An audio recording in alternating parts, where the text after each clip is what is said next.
Hello students, എജു പ്ലസിൻ്റെ പുതിയൊരു ക്ലാസ്സിലേക്ക് എല്ലാവർക്കും വെൽക്കം. ഇന്ന് നമ്മൾ ഡിസ്കസ് ചെയ്യാൻ പോകുന്നത് ഇന്ത്യൻ കൾച്ചർ ആൻഡ് ഹെറിറ്റേജിൻ്റെ ചാപ്റ്റർ 12 ആണ്. പ്രകടന കലകൾ, സംഗീതം, നൃത്തം, നാടകം. അപ്പം ഈ ഒരു എൻറ്റയർ ചാപ്റ്ററിൽ നമ്മൾ ഇതിനെക്കുറിച്ചിട്ടാണ് സംസാരിക്കാൻ പോകുന്നത്. അപ്പോൾ എന്താണ് ഈ ഒരു ചാപ്റ്ററിലുള്ളതെന്ന് നമുക്ക് നോക്കാം.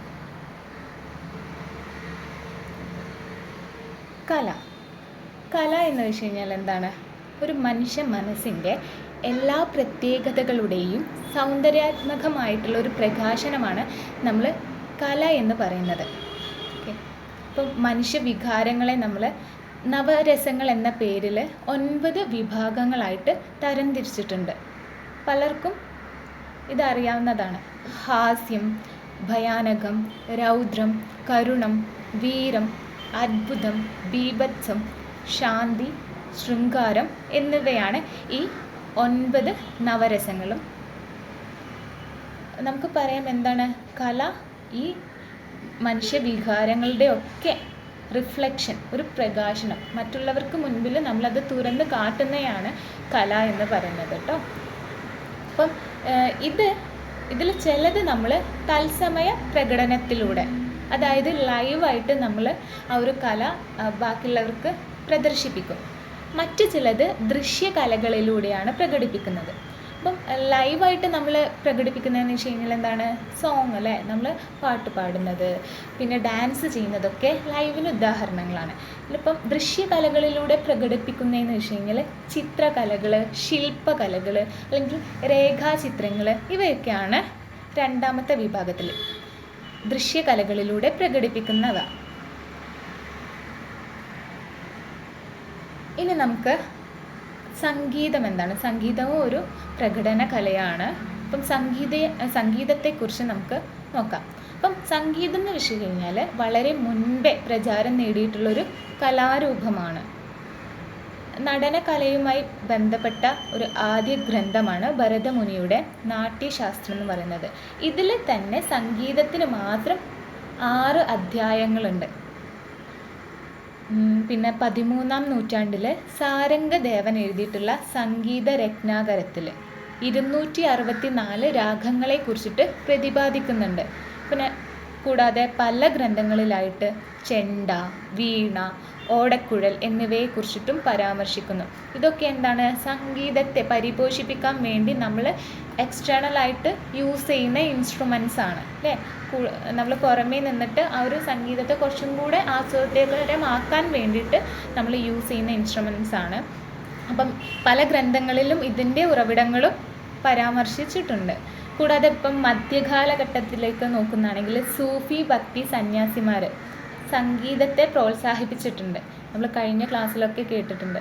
സൂഫി ഭക്തി സന്യാസിമാർ അവരെങ്ങനെയാണ് ദൈവത്തെ ആരാധിച്ചിരുന്നത്? ഭക്തിഗീതങ്ങളിലൂടെയാണ്. അവർ നാടോടി സംഗീതത്തെ പ്രോത്സാഹിപ്പിച്ചിട്ടുണ്ട് അല്ലേ. അപ്പം ഇവർ കൂടുതലായിട്ടും ആ ഒരു മധ്യകാലഘട്ടത്തിൽ കൂടുതലും വന്നിരുന്ന സൂഫി ഭക്തി സന്യാസിമാരാണ്. അവരും ഈ ഒരു സംഗീതത്തെ അതിൻ്റെ പരിപൂർണ തോതിൽ എക്സ്പാൻഡ് ചെയ്യാൻ ശ്രമിച്ചിട്ടുണ്ട്. അപ്പം ഇങ്ങനെ പറയാൻ കാരണം എന്ന് വെച്ച് കഴിഞ്ഞാൽ സംഗീതത്തിലൂടെയാണ് അവർ ദൈവത്തെ ആരാധിച്ചിരുന്നത്. ആരൊക്കെയായിരുന്നു ഇതിന് സൂഫി ഭക്തി സന്യാസിമാർക്ക് എക്സാമ്പിളായിട്ടുള്ളത്? തുളസീദാസ്, മീരാഭായ്, കബീർ, ഇവരൊക്കെ ഈ ഒരു ഭക്തി സന്യാസിമാരാണ്. അപ്പം കൂടാതെ നമ്മൾ മുഗൾ ഭരണാധികാരികൾ കൂടുതൽ പേരും സംഗീത തൽപരരായിരുന്നു. വളരെ പ്രചാരത്തിലുള്ള സംഗീത രൂപങ്ങളായിട്ടുള്ള ഖവാലിസ്, കയൽ തുടങ്ങിയവയെല്ലാം ബാബർ വികസിപ്പിച്ചെടുത്തതാണ്. പിന്നെ ഹുമയൂണിൻ്റെ കാലഘട്ടത്തിലും അക്ബറിൻ്റെ കാലഘട്ടത്തിലും സംഗീതത്തെ കൂടുതലായിട്ട് അവർ പ്രൊമോട്ട് ചെയ്തിട്ടുണ്ട്, പ്രോത്സാഹിപ്പിച്ചിട്ടുണ്ട്. ഇനി നമുക്ക് സംഗീതത്തെ, മധ്യകാലഘട്ടത്തെ ശാസ്ത്രീയ സംഗീതത്തെ 2 വിഭാഗങ്ങളായിട്ട് തരംതിരിക്കാം. ഒന്ന് ഉത്തരേന്ത്യൻ. ഈ ഒരു ടെംപ്ലേറ്റിൽ നിങ്ങൾക്ക് കാണാം ശാസ്ത്രീയ സംഗീതം ആണ് കേട്ടോ പണ്ട് കാലത്തുണ്ടായിരുന്നത്. ഇതിനെ 2 തരംതിരിച്ചിട്ടുണ്ട്. ഉത്തരേന്ത്യൻ ഹിന്ദുസ്ഥാനി സംഗീതമെന്നും ദക്ഷിണേന്ത്യൻ കർണാട്ടിക് സംഗീതമെന്നും. ഇതിൽ കർണാട്ടിക് മ്യൂസിക്കിനെ കുറിച്ച് പലരും കേട്ടിട്ടുണ്ടാവാം. കാരണം കൂടുതലായിട്ടും നമ്മളുടെ ഇവിടെ കേരളം, തമിഴ്നാട്, കർണാടക, ഒരു നമ്മൾ ദക്ഷിണേന്ത്യക്കാരാണല്ലോ, നമുക്ക് കൂടുതൽ പ്രചാരത്തിലുള്ളത് കർണാട്ടിക് മ്യൂസിക്കാണ്. അപ്പം ഹിന്ദുസ്ഥാനി സംഗീതം എന്ന് വെച്ച് കഴിഞ്ഞാൽ എന്താണെന്ന് നോക്കാം. ഡൽഹി സുൽത്താനത്തിൻ്റെ കാലഘട്ടം ഉണ്ടായിരുന്നല്ലോ. അപ്പം ഈ ഒരു സംഗീതം വളരെയധികം പ്രചാരത്തിലുണ്ടായിട്ടുള്ളതാണ്. പ്രത്യേകിച്ച് വാദ്യോപകരണങ്ങൾ ഉപയോഗിച്ചുള്ള സംഗീതത്തിന് അക്കാലത്ത് പ്രോത്സാഹനം നൽകിയിട്ടുണ്ടായിരുന്നു. അമീർ ഖുസ്രു അലാവുദ്ദീൻ ഖിൽജിയുടെ സദസ്യനായിരുന്നു. അമീർ ഖുസ്രു സിത്താറും തബലയും ഒക്കെ കണ്ടുപിടിച്ചു ആ ഒരു ടൈമിൽ, മധ്യകാലഘട്ടത്തിൽ. പുതിയ രാഗങ്ങൾ ചിട്ടപ്പെടുത്തുകയുണ്ടായി. ധ്രുപദ്, ധമർ, ഇന്ദ്രി, കയാൽ, താപ്പ തുടങ്ങിയിട്ടുള്ള ഹിന്ദുസ്ഥാനി സംഗീതത്തിലുള്ള വ്യത്യസ്ത ശൈലികളാണ് ഇപ്പം ഞാൻ പറഞ്ഞ കാര്യങ്ങളൊക്കെ.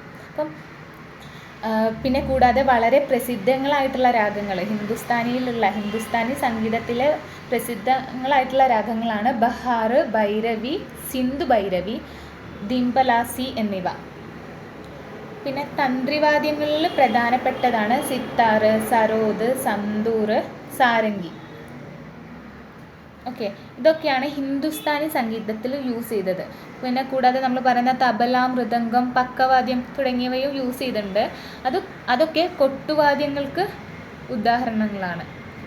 അപ്പം ഒരു ഹിന്ദുസ്ഥാനി ക്ലാസിക്കൽ സംഗീതത്തിലെ ഓരോ സംഗീതജ്ഞന്മാരും പ്രത്യേക ശൈലിയുമായിട്ടാണ് അവർ ബന്ധപ്പെട്ടുള്ളത്. അവർക്കൊരു പ്രത്യേക ഹിന്ദുസ്ഥാനി മ്യൂസിക് അഭ്യസിക്കുന്നവർക്ക് അവരുടേതായ ഒരു ശൈലി ഉണ്ടായിരിക്കുന്നതാണ്. ഇനിയിപ്പോൾ കർണാട്ടിക് മ്യൂസിക്കിലേക്ക് വരാം. കർണാട്ടിക് മ്യൂസിക് എന്ന് വെച്ച് കഴിഞ്ഞാൽ ശ്യാമ ശാസ്ത്രി, ത്യാഗരാജൻ, മുത്തുസ്വാമി ദീക്ഷിതർ എന്നിവരാണ് കർണാട്ടിക് സംഗീതത്തിലെ ത്രിമൂർത്തികൾ എന്ന് അറിയപ്പെടുന്നത്. അതിൽ ഏറ്റവും ഇമ്പോർട്ടൻ്റ് ആയിട്ടുള്ള പേഴ്സൺ ആണ് ത്യാഗരാജൻ. അദ്ദേഹം ഒരു നല്ല മഹാപണ്ഡിതനുമാണ്, കവിയുമാണ്. അപ്പം പിന്നെ ഈ ഒരു കർണാട്ടിക് മ്യൂസിക്കിൽ വരുന്നത് പുരന്ദർ ദാസ് ആണ്, മറ്റൊരു പ്രധാനപ്പെട്ട സംഗീതജ്ഞൻ. കൂടാതെ ഫ്ലൂട്ട്, വീണ, നാദസ്വരം, മൃദംഗം എന്നിവ കർണാടക സംഗീതത്തിന് ഉപയോഗിക്കുന്ന ഇൻസ്ട്രുമെൻറ്റ്സ് ആണ്. അപ്പം they are also different in their features, but ധാരാളം സാമ്യങ്ങൾ ഈ ഒരു കർണാട്ടിക് മ്യൂസിക്കിലും ഹിന്ദുസ്ഥാനി മ്യൂസിക്കിലും ഉണ്ട്. അതായത് ഫോർ എക്സാമ്പിളായിട്ട് വരുന്നത്, കർണാട്ടിക് മ്യൂസിക്കിൽ നമ്മൾ ആലാപനം എന്ന് പറയുമ്പം ഹിന്ദുസ്ഥാനി മ്യൂസിക്കിൽ കൂടുതലും നോർത്ത് പീപ്പിൾസ് ആണല്ലോ ഹിന്ദുസ്ഥാനി യൂസ് ചെയ്യുന്നത്. അപ്പോൾ അവർ ആലാപും എന്നാണ് പറയുന്നത്.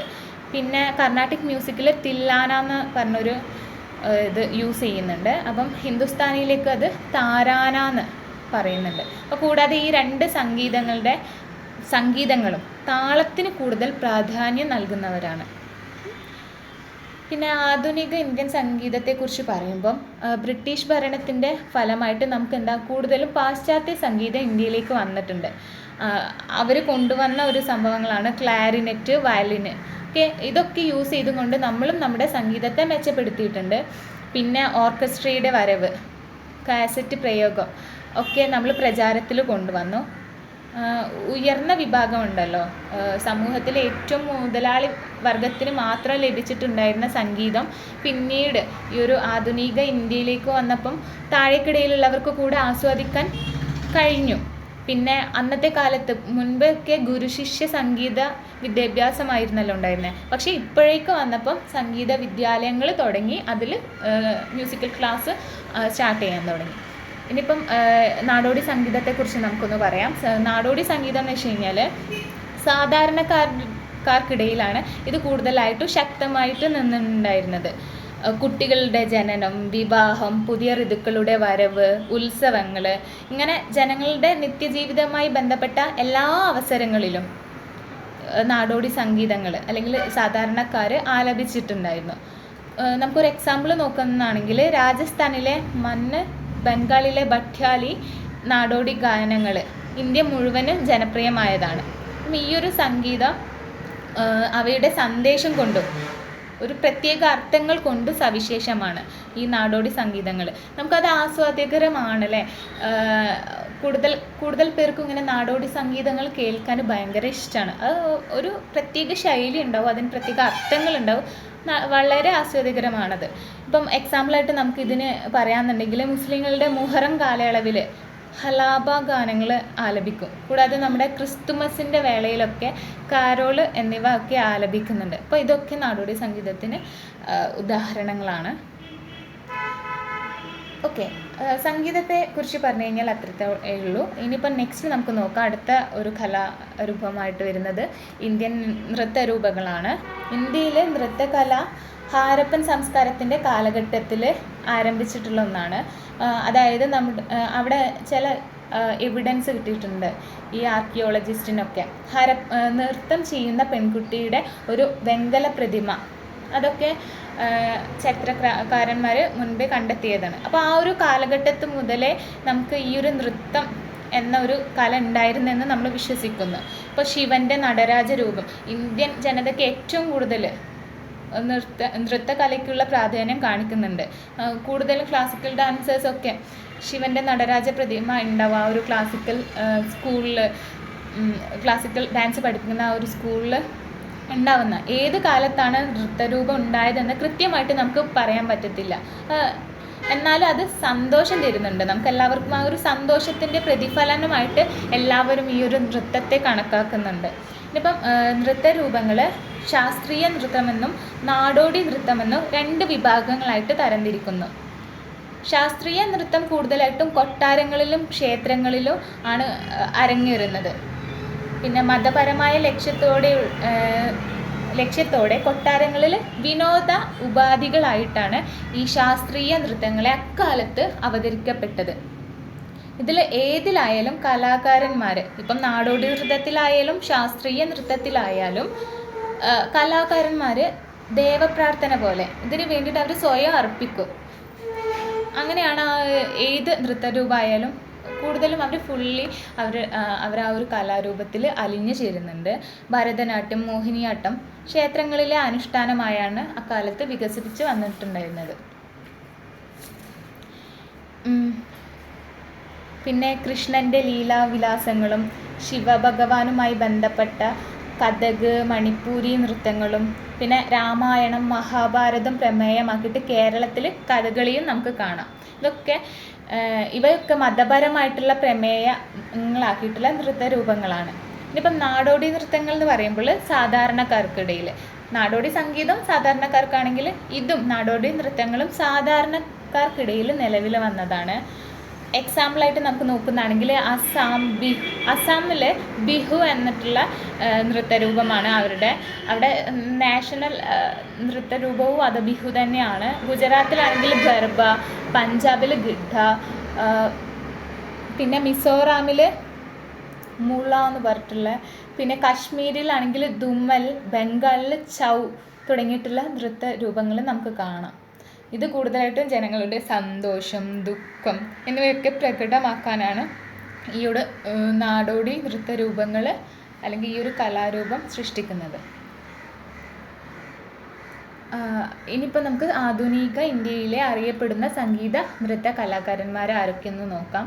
കഥകിൽ പ്രസിദ്ധരായിട്ടുള്ളതാണ് പണ്ഡിറ്റ് ബ്രിജു മഹാരാജ്, താരാദേവി, പണ്ഡിറ്റ് ശംഭു മഹാരാജ്. ഇനിയിപ്പോൾ ഭരതനാട്യത്തിലാണെങ്കിൽ ശ്രീമതി സരോജ വൈദ്യനാഥൻ, പത്മസുബ്രഹ്മണ്യം, ഗീതാചന്ദ്രൻ. ഒഡീസിയയിൽ വരുന്നതാണ്. അപ്പം കേളു ചരൺ മഹാപത്ര, സംയുക്ത പാണിഗ്രാഹി, കിരൺ സേഘൽ, മാധവി മുക്തർ. കുച്ചിപ്പുടിയിലാണെങ്കിൽ സ്വപ്നസുന്ദരി, സത്യനാരായണൻ ശർമ്മ, രാധറെഡ്ഡി, സോണൽ മാൻസിംഗ്. പിന്നെ നമ്മൾ പറഞ്ഞ മുൻപത്തെ ഈ ഒരു സംഗീതജ്ഞരായിട്ട് വരുന്നത് ഭരതൻ, മാതംഗമുനി, നാരദമുനി, പണ്ഡിറ്റ് ശാരംഗദേവൻ, പണ്ഡിറ്റ് അഹോബല, പണ്ഡിറ്റ് വെങ്കട്ട് മഗി, എസ് എം ടാഗോർ, പണ്ഡിറ്റ് രാമമത്യ, ആചാര്യ കേസരി ബൃഹസ്പതി. ഇവരൊക്കെയാണ് ഇന്ത്യയിൽ അറിയപ്പെടുന്ന സംഗീത നൃത്ത കലാകാരന്മാരായിട്ട് വരുന്നത് കേട്ടോ. ഇനി നമ്മൾ നോക്കുന്നത് നെക്സ്റ്റ് വരുന്നത് നാടകങ്ങളെ കുറിച്ചിട്ടാണ്. നാടകങ്ങൾ എന്ന് വെച്ച് കഴിഞ്ഞാൽ പുരാതന കാലം മുതൽക്കേ ദേവീ ദേവന്മാരുടെയും അസുരന്മാരുടെയും തമ്മിലുള്ള സംഘട്ടനങ്ങളെ ബന്ധപ്പെട്ട് ഐതിഹ്യ കഥകൾ പ്രചാരത്തിലുണ്ടായിരുന്നു.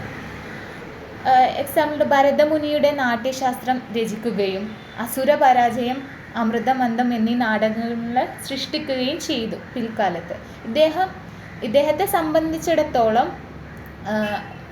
നാടകം എന്ന് വെച്ച് കഴിഞ്ഞാൽ കമ്മ്യൂണിക്കേഷനെ മെച്ചപ്പെടുത്തുന്ന ഒരു ഉപാധിയായിരുന്നു. ഏറ്റവും കൂടുതൽ നാടകത്തിലൂടെ നമുക്ക് സാധാരണക്കാർക്കിടയിലും ഏത് ജനവിഭാഗങ്ങൾക്കിടയിലും കമ്മ്യൂണിക്കേഷൻ കുറച്ചും കൂടി ഈസി ആയിരിക്കും. അവരുടെ ഇമോഷൻസ് തുറന്നു കാട്ടുന്നുണ്ട് അല്ലേ. നാടകം എന്ന് വെച്ച് കഴിഞ്ഞാൽ നമ്മുടെ സാധാരണ ജീവിതമായിട്ട്, സാമൂഹിക ജീവിതവുമായിട്ട് വളരെ അടുത്ത് കിടക്കുന്ന ഒന്നാണ്. അപ്പം കൂടുതലും കമ്മ്യൂണിക്കേഷൻ പോസിബിൾ ആവുന്നുണ്ട് നാടകത്തിലൂടെ.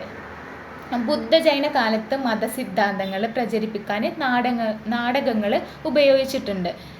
ലഘുനാടകങ്ങളും സുദീർഘ നാടകങ്ങൾ എന്ന് വെച്ച് കഴിഞ്ഞാൽ കൂടുതൽ കുറേ ടൈം എടുത്തിട്ടുള്ള ആ നാടകങ്ങളാണ് സുദീർഘ നാടകങ്ങൾ എന്ന് പറഞ്ഞാൽ. ചിലപ്പം അതിൻ്റെ പാർട്ടായിട്ടൊക്കെ പിന്നീടുള്ള ദിവസങ്ങളിൽ അവതരിപ്പിക്കുന്ന രീതിയിലും ആയിരിക്കും.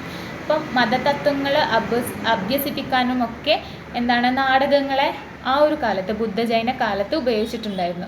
നടീനടന്മാരുടെ ശബ്ദഗുണങ്ങളും ഭാവവ്യത്യാസങ്ങളും അവർ അഭിനയിക്കുന്ന കഥാപാത്രത്തിൻ്റെ സവിശേഷതയെ ശ്രദ്ധേയമാക്കി അല്ലേ. നമ്മളിപ്പം നാടകങ്ങൾ അവതരിപ്പിച്ചു കഴിഞ്ഞാൽ, ഇനിയിപ്പോൾ ഫിലിമിലേക്ക് വരുന്നതാണെങ്കിലും നമുക്ക് ഏറ്റവും കൂടുതൽ ഒന്നെങ്കിൽ ആ ഒരു സ്റ്റോറി നമുക്ക് ഇഷ്ടപ്പെടും.